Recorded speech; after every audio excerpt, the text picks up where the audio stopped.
Hello focus. तो आपने जो है एएफएम का पेपर का रिव्यू तो देख ही लिया होगा। अब जो है फटाफट मैं आपको जो है क्वेश्चंस करा देता हूँ एमसीक्यूज के, ठीक है ना। बहुत आसान एमसीक्यूज थे, मैं आपको रीजनिंग भी बताऊंगा सो दैट जो है अपना एमसीक्यूज जो है पूरा सॉल्व हो जाए एंड अकॉर्डिंगली आप जो है चेक करके असेस कर सकते हो भाई आपके कितने मार्क्स आए थे। देखो, अपन जो है केस सिनेरियो 1 की बात करते हैं। केस सिनेरियो 1 में देखोगे तो अपन को सबसे पहले ये पूछ रहा है कि भाई आप जो है क्या करो, स्टॉक ए और बी का एक्सपेक्टेड रिटर्न निकालो। तो आपको देखो स्टॉक ए के जो है रिटर्न्स बता रखे हैं 16, 14 एंड 9 और सबकी प्रोबेबिलिटीज बता रखी है।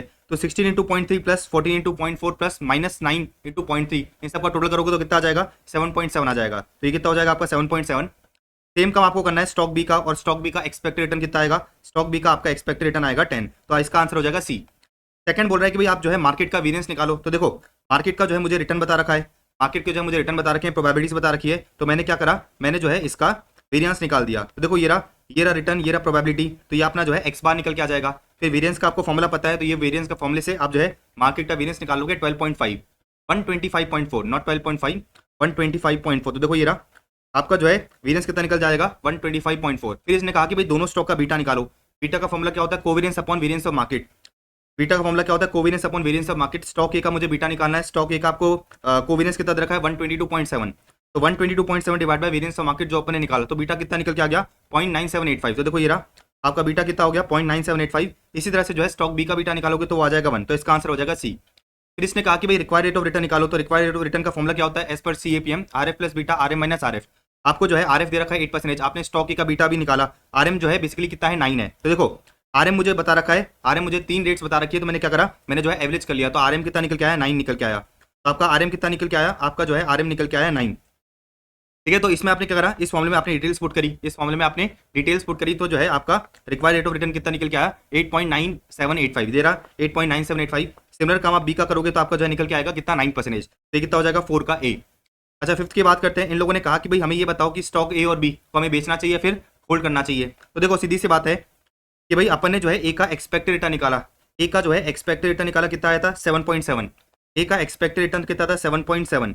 ए का अपन ने रिक्वायर्ड रेट ऑफ रिटर्न निकाला, कितना आया 8.9785। मतलब इसका मतलब क्या है कि भाई हम चाहते हैं कि भाई मुझे 8.97 मिले, लेकिन मिलेगा कितना, मिलेगा अपने को 7.7। तो एक्सपेक्टेशन कितना है, अगले साल एक्सपेक्टेशन है कि भाई 7.7 मिलेगा, लेकिन हमारी रिक्वायरमेंट कितनी है 8.97 है। तो हम क्या करेंगे, इसको जो है खरीदेंगे नहीं, अगर हमारे पास है तो इसको सेल कर देंगे। अब बात करेंगे बी की। बी में रिक्वायर्ड रेट ऑफ रिटर्न कितना है 9%। मतलब बी में मैं 9% रिटर्न चाहता हूँ, बी में 9% रिटर्न चाहता हूँ। अच्छा मेरी एक्सपेक्टेशन क्या है, मेरी एक्सपेक्टेशन है कि भाई मुझे कितना मिलेगा 10% मिलेगा। तो ये बी का डेटा दे रखा है, बी का प्रोबेबिलिटीज बता रखा है। तो बी का एक्सपेक्टेड रिटर्न है 10। तो मैं चाहता हूँ मुझे 9 मिले, मैं चाहता हूँ मुझे 9% मिले। मिलेगा कितना, मेरा एक्सपेक्टेशन मिलेगा 10। तो मैं क्या करूंगा, इसको बाय करूंगा। तो देखो ये रहा, अपन क्या करेंगे, अपन जो है स्टॉक ए को सेल करेंगे और स्टॉक बी को क्या करेंगे, बाय करेंगे। तो इसके लिए क्या निकल के आएगा अपना, ये अपना निकल के आएगा answer number C. Very easy, कोई दिक्कत नहीं है। तो ये अपना केस सिनेरियो 1 हो गया। अब केस सिनेरियो 2 पे आते हैं। केस सिनेरियो 2 में देखो सबसे पहले इन लोगों ने कहा कि भाई आप क्या करो, आप जो है ग्रॉस वैल्यू निकालो स्कीम की। आप क्या करो, ग्रॉस वैल्यू निकालो किसकी, स्कीम की। तो ग्रॉस वैल्यू का मतलब है टोटल एसेट्स की वैल्यू निकालो, टोटल एसेट्स की वैल्यू निकालो। तो मेरे पास कंपनी में जो है ये 4 तरह के शेयर्स हैं, सबका मुझे नंबर ऑफ शेयर बता रखा है, मार्केट प्राइस बता रखा है। तो मैंने क्या करा 20,000 इंटू 25, 30,000 इंटू 50। अच्छा कितना आया 5 lakh, 10 lakh, 50,000 and so on. सबका टोटल करा कितना आ गया, ये आ गया आपका 420,000। देखो ये रहा कितना हो गया 420.20 लाख। फिर इसने कहा नेट वैल्यू निकालो। तो नेट वैल्यू का मतलब क्या होता है, टोटल एसेट्स में से टोटल लाइबिलिटीज। टोटल एसेट्स मेरे ये हैं, इसमें से मेरी लाइबिलिटीज दे रखी है मुझे 2 लाख की एंड 2,50,000 की।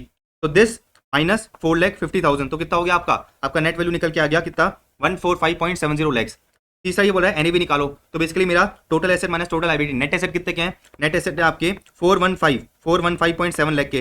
टोटल नंबर ऑफ यूनिट्स कितने की है, टोटल नंबर ऑफ यूनिट्स देखो ये टोटल नंबर ऑफ यूनिट्स है 20 लाख। तो दिस डिवाइड बाय दिस करोगे तो आपका जो एनएवी है वो कितना आएगा 20.785। करके देख लेते हैं। 145.7 डिवाइड बाय करा मैंने 20, कितना आ गया ये आ गया 20.875। तो इसका आंसर हो गया सी। अच्छा केस सिनेरियो 3 बाद में करेंगे, उससे पहले आ जाते हैं केस सिनेरियो 4 पे।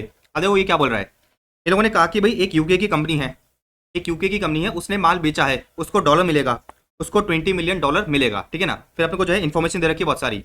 अब सुनना मेरी बात, इन लोगों ने कहा कि भाई अगर हम फॉरवर्ड स्ट्रेटेजी यूज करते हैं, अगर फॉरवर्ड हेज करते हैं तो मुझे कितना पैसा मिलेगा। तो देखो सीधी सी बात है, सीधी सी बात है कि भाई आपको क्या मिलने वाला है, आपको डॉलर मिलने वाला है, आपको डॉलर मिलने वाला है, आपको डॉलर मिलेगा, आपको जो है 6 महीने बाद डॉलर मिलेगा। फॉरवर्ड रेट आपको बता रखी है, देखो ये आपको फॉरवर्ड रेट दे रखी है, क्या दे रखा है $1 equals to this and this.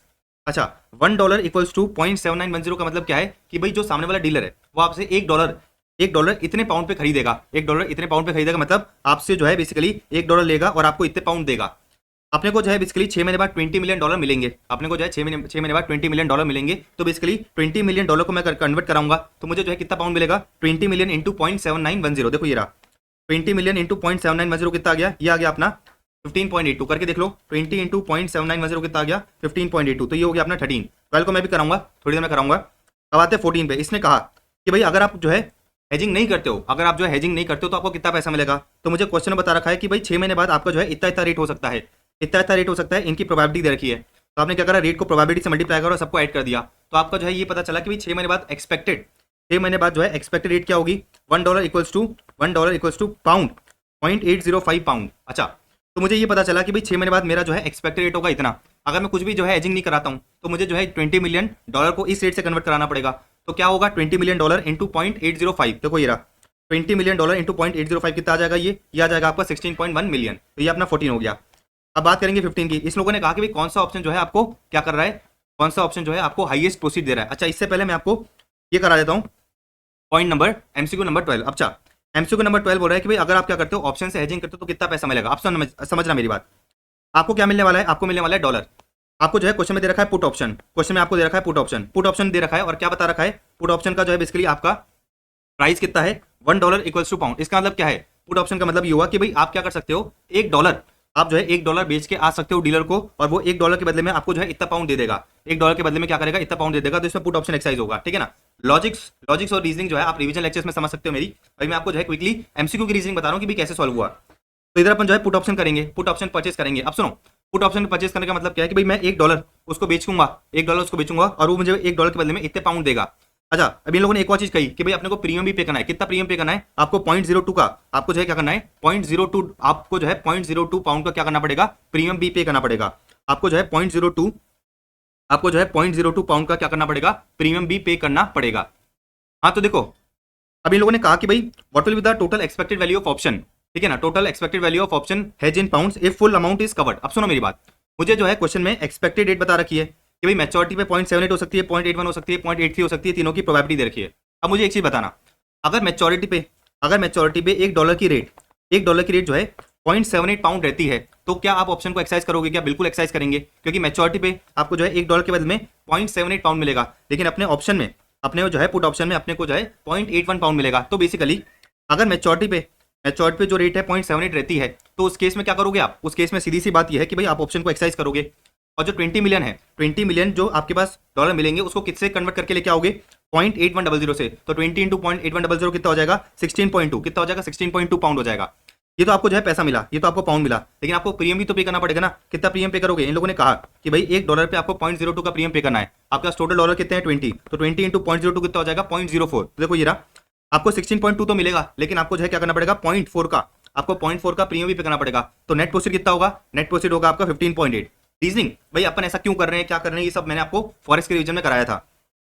अच्छा, अगर मेरा जो है बेसिकली मैच्योरिटी रेट 0.81 रहता है तो क्या आप ऑप्शन को एक्सरसाइज करोगे, क्या करोगे नहीं करोगे एक ही बात है, करोगे नहीं करोगे एक ही बात है, क्योंकि मेरा जो मैच्योरिटी पे एक्सपेक्टेड रेट है 0.81 है और मेरा जो ऑप्शन का रेट है वो भी कितना है, 0.81 है। तो अपन एज्यूम करते हैं कि भाई आपने कर लिया, तो अगर आप जो है क्या करते हो, ऑप्शन को एक्सरसाइज करते हो तो क्या करोगे, 20 इंटू 0.81 से जो है क्या करोगे, पाउंड लेके आओगे। तो 20 इंटू 0.81 कितना होगा, 16.2 होगा। अच्छा, अगेन आपका जो है प्रीमियम जाएगा कितने का, 0.4 का, तो कितना हो जाएगा ये आपका नेट 15.8। तो हम ये देख रहे हैं कि भाई अगर मेरा प्राइस ये रहता है, अगर मेरा मैच्योरिटी पे जो है स्ट्राइक एक्सचेंज रेट ये रहता है तो मुझे कितना पैसा मिलेगा, अगर मेरा एक्सचेंज रेट ये रहता है तो मुझे कितना पैसा मिलेगा। अगर एक्सचेंज रेट 0.83 रहता है तो मुझे एक चीज बताओ कि भाई आप ऑप्शन को एक्सरसाइज करोगे या नहीं करेंगे, अपन ऑप्शन को एक्सरसाइज नहीं करेंगे। तो उस केस में जो है आपको कितना पाउंड मिलेगा, 20 इंटू 0.83, 20 इंटू 0.83 कितना हो जाएगा, 16.6 हो जाएगा। लेकिन सीधी सी बात, अपने प्रीमियम तो पे कराई है, प्रीमियम तो आपका जाएगा ही। जब आप क्या करते हो, ऑप्शन को बाय करते हो, प्रीमियम तो आप इनिशियली पे कर देते हो। तो इस केस में जो है कितना होगा, 16.2। तो 15.8 मिल सकता है, 15.8 से मिल सकता है और 16.2 मिल सकता है। तो 15.8 into 30% plus 15.8 into 50% plus 16.2 into 20% कितना आ जाएगा, ये आपका आंसर आ जाएगा सी फॉर कैट। ये आंसर आ जाएगा आपका सी फॉर कैट। डन है। अच्छा, अब लास्ट इन लोगों ने कहा कि भाई कौन सा ऑप्शन बेस्ट है, तो अपन ने जो है क्या करा, फॉरवर्ड कॉन्ट्रैक्ट करा, अपन ने फॉरवर्ड कॉन्ट्रैक्ट करा, हेजिंग नहीं करी, फिर अपन ने क्या करा, ऑप्शन कर लिया। अभी क्या बचता है, मनी मार्केट हेज बचता है। अच्छा, मनी मार्केट हेज देखो आपको क्या मिलने वाला है, आपको जो है बेसिकली $20 मिलियन मिलने वाला है। तो आज के दिन आप क्या करोगे, डॉलर में लाइबिलिटी क्रिएट करोगे, डॉलर में क्या करोगे, लाइबिलिटी क्रिएट करोगे। रेट कितना दे रखा है आपको, 6% का रेट दे रखा है। तो देखो मैंने क्या करा, मैंने जो है एक्स अमाउंट बोरो करा 6% की रेट से, जो है मैच्योरिटी पे जाके कितना हो जाए, 20 हो जाए। तो मुझे आज बोरो कितना करना है, $19.4175 क्या करना है, बोरो करना है। तो आज मैंने क्या करा, $19.4175 बोरो करा, उसको मैंने क्या करा, पाउंड में कन्वर्ट कराया। पाउंड कितना हो गया, 15 पाउंड हो गया। अच्छा 15 पाउंड को मैंने क्या करा, 15 पाउंड को जो है मैंने पाउंड में इन्वेस्ट करा। तो जो मेरा ये 15 पाउंड निकल के आया, इसको मैंने क्या करा, यूके में इन्वेस्ट करा। तो मैच्योरिटी पे कितना मिलेगा, 15.4175। अभी बोला है कि भाई कौन सा ऑप्शन आपको सबसे ज्यादा प्रोफिट दे रहा है। तो यहाँ पर अगर आप देखोगे तो अगर आप जो है क्या नहीं कराते हो, हेजिंग नहीं कराते हो, तो आपको जो है सबसे ज्यादा क्या होगा, फायदा होगा। तो देखो 16.1 क्या आ जाएगा, नो हेज आ जाएगा। तो 16.1 मिलियन जो है बेसिकली आपका क्या होगा, इनफ्लो होगा, प्रोसीड होगा, अगर आप जो है हेजिंग नहीं कराते हो। तो बेस्ट ऑप्शन क्या है आपका, बेस्ट ऑप्शन है आपका नो हेजिंग। अब जो है इस पे आ जाते 3 पे, इस पे आ जाओ। देखो 3 पे इन लोगों ने कहा कि भाई आपके पास इतना पोर्टफोलियो है, इतने का पोर्टफोलियो है, ठीक है ना, आपके पास जो है एक कंपनी के इतने के शेयर्स हैं। अच्छा बीटा इतने का है। फिर इन लोगों ने कहा कि भाई फ्यूचर जो है, फ्यूचर की वैल्यू आज के दिन पे 2310 है। अच्छा फ्यूचर का कॉन्ट्रैक्ट साइज कितना है, 240 है। अब सबसे पहले इन लोगों ने कहा कि भाई कितने, इन लोगों ने कहा कितने कॉन्ट्रैक्ट्स आपको बाय करने हैं। तो कैसे करेंगे अपन करेंगे इसको 21,60,000 इंटू 1.3 डिवाइड पे क्या करूंगा मैं, 2310 इंटू 240। तो इसको सॉल्व करोगे तो कितना आएगा, 5.06 आएगा। इसको सॉल्व करो, 21,60,000 into 1.3 divide by 2310 divide by 240, तो कितना आ जाएगा, ये 5.06 आ जाएगा। कितना आ गया, 5.06। अब देखो अपना जो जनरल फॉर्मुला होता है वो तो ये कहता है कि भाई अगर मैंने क्या करा है, फ्यूचर कॉन्ट्रैक्ट से हेजिंग कराई है और अगर डेसिमल्स में आता है तो अपन क्या करेंगे, इसको अपर राउंड ऑफ करेंगे। क्या करेंगे, इसको जो है अपर राउंड ऑफ करेंगे। तो टेक्निकली होना चाहिए था 6, टेक्निकली होना चाहिए था कि भाई मैं क्या करूंगा, 6 कॉन्ट्रैक्ट को सेल करूंगा।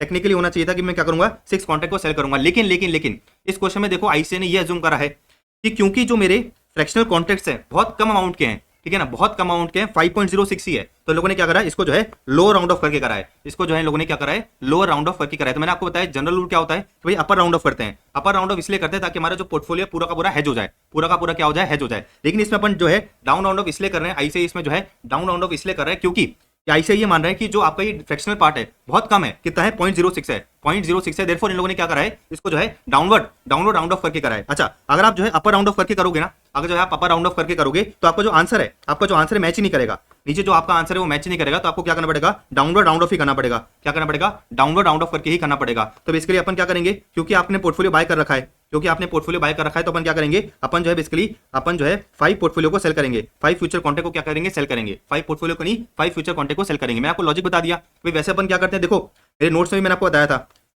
आपको बताया था, कि भाई अगर कॉन्ट्रैक्ट जो है डेसिमल में आते हैं तो उसको अपन क्या करेंगे, अपर राउंड ऑफ करेंगे। लेकिन इस क्वेश्चन में आईसीआई ने, अगर इस क्वेश्चन को आप करने जाओगे ना, इस क्वेश्चन को आप करने जाओगे तो 6 कॉन्ट्रैक्ट है। अगर आप 6 कॉन्ट्रैक्ट से करोगे ना तो आपका कोई भी आंसर मैच ही नहीं करेगा, आपका जो है कोई भी आंसर मैच नहीं करेगा। तो इस क्वेश्चन में आईसीआई ने ये माना है कि भाई ये जो आपका फ्रैक्शनल पार्ट है, ये जो आपका फ्रैक्शनल पार्ट है बहुत कम है, बहुत कम है, इसलिए अपन ने क्या करा, डाउन राउंड ऑफ कर दिया इसको। ठीक है, तो बेसिकली अपन क्या करेंगे, 5 कॉन्ट्रैक्ट को सेल करेंगे। अब इन लोगों ने कहा कि भाई अगर निफ्टी का वैल्यू, अब इन लोगों ने कहा कि भाई अगर जो निफ्टी का वैल्यू है, अगर जो निफ्टी का वैल्यू है 2250 से 2025 आ जाता है, 2250 से 2025 आ जाता है, एंड आपका जो स्टॉक है वो 212 पे गिर जाता है, तो आपका पोर्टफोलियो पे गेन या लॉस क्या होगा, अज्यूम करें कि भाई अपन ने क्या करा है, निफ्टी फ्यूचर को क्या कर रखा है, हेज कर रखा है। तो सीधी सी बात है, आपने निफ्टी फ्यूचर को शॉर्ट करा था 2310 पे, बाय करोगे 2025 पे, तो 2310 माइनस 2025 इंटू 5 और इंटू 240, तो आपका जो है फ्यूचर पे गेन कितना आएगा, आपका फ्यूचर पे गेन आएगा 3,42,000 का। अच्छा ये तो आपका फ्यूचर पे गेन हो गया। आपका जो स्टॉक है, आपके पास जो स्टॉक है उसका वैल्यू कितना था, 21,60,000। अच्छा एक शेयर का प्राइस कितना था, 240, तो 21,60,000 डिवाइड बाय 240, तो आपके पास कितने शेयर्स थे, आपके पास 9,000 शेयर्स थे, आपके पास 9,000 शेयर्स थे। अभी शेयर्स का प्राइस 240 से कितना हो गया, 240 से हो गया 212, तो 240 माइनस 212 कितना हो गया, ये 28 हो गया। तो एक शेयर पे आपको जो है 28 का नुकसान हुआ, एक शेयर पे आपको 28 का नुकसान हुआ, और आपके शेयर्स कितने थे, 9,000 शेयर्स थे। तो 9,000 इंटू 28 कितना हो गया, 2,52,000, 9,000 इंटू 28 कितना हो गया, 2,52,000। तो बेसिकली आपको जो है फ्यूचर पे गेन हुआ है 342 का, और जो आपका शेयर है उस पर लॉस कितना हुआ है, फ्यूचर पे गेन हुआ है 342 का, और जो आपका शेयर है उस पर लॉस कितना हुआ है, 352 का। तो 342 माइनस 252 करो, 342 माइनस 252 करो तो कितना आ गया, ये आपका नेट गेन आ गया 90,000 का। तो आपका ये कितना हो गया, ये हो गया आपका 90,000। अब बात करेंगे इसकी, इन लोगों ने कहा कि भाई जो निफ्टी है वो बेसिकली कितनी हो जाती है, 2250 से 2385 हो जाती है, एंड स्टॉक जो है 255 पे पहुंच जाता है। तो अभी स्टॉक का प्राइस कितना था, 240 से कितना हो गया, 255, बेसिकली 15 रुपीज का गेन हुआ एक शेयर पे। आपका टोटल शेयर कितने हैं, 9,000, तो 9,000 इंटू 15 कितना हो गया, आपका जो शेयर है उस पर गेन हुआ आपका 1,35,000 का। अब सुनो, आपने जो फ्यूचर शॉर्ट कर रखा है उस पर आपको क्या होगा, नुकसान होगा। आपने शॉर्ट कितने पे करा था, आपने शॉर्ट करा था 2310 पे। अच्छा बाय कितने पे करोगे, आप बाय करोगे इसको, अब बाय करोगे 2385 पे, तो 2310 माइनस 2385, 2310 माइनस 2385 इंटू 5 इंटू 240, तो कितना हो गया, ये कि 90,000 का लॉस हो गया। तो इसके लिए आपका जो है नेट गेन कितना निकल के आया, आपका नेट गेन निकल के आ गया 45,000, जो बेसिकली हो जाएगा 11th का भी। ठीक है, तो इस क्वेश्चन मुझे थोड़ा सा अभी भी डाउट है, क्योंकि टेक्निकली होना चाहिए था अपर राउंड ऑफ, टेक्निकली होना चाहिए था अपर राउंड ऑफ, लेकिन अगर आप अपर राउंड ऑफ से करोगे तो आपका आंसर मैच ही नहीं करेगा, आपका जो आंसर है वो किसी तरह से मैच ही नहीं करेगा। तो इस क्वेश्चन में आईसी ने क्या कर रखा है, इसको डाउन राउंड ऑफ कर रखा है। और फिर मैंने डाउन राउंड ऑफ सर्च करके भी डाउन राउंड ऑफ जो है क्यों कर सकते हैं अपन, तो बेसिकली एक ही रीजन निकल के आता है कि जो आपका ये फ्रैक्शनल पार्ट है बहुत कम है, ठीक है ना, फ्रैक्शनल पार्ट है बहुत कम है, इसलिए इन लोगों ने क्या करा, डाउन राउंड ऑफ कर दिया। तो देखो मैंने आपको जो है सारे एमसीक्यू के आंसर बता दिए, सारे मैंने जो है एमसीक्यू के आंसर बता दिए to the best of my knowledge, to the best of my knowledge जो है मैंने आपको सारे एमसीक्यू के आंसर बता दिए। अच्छा, मेरे अकॉर्डिंग 99.9999% जो है ये क्या है, एमसीक्यू सही है।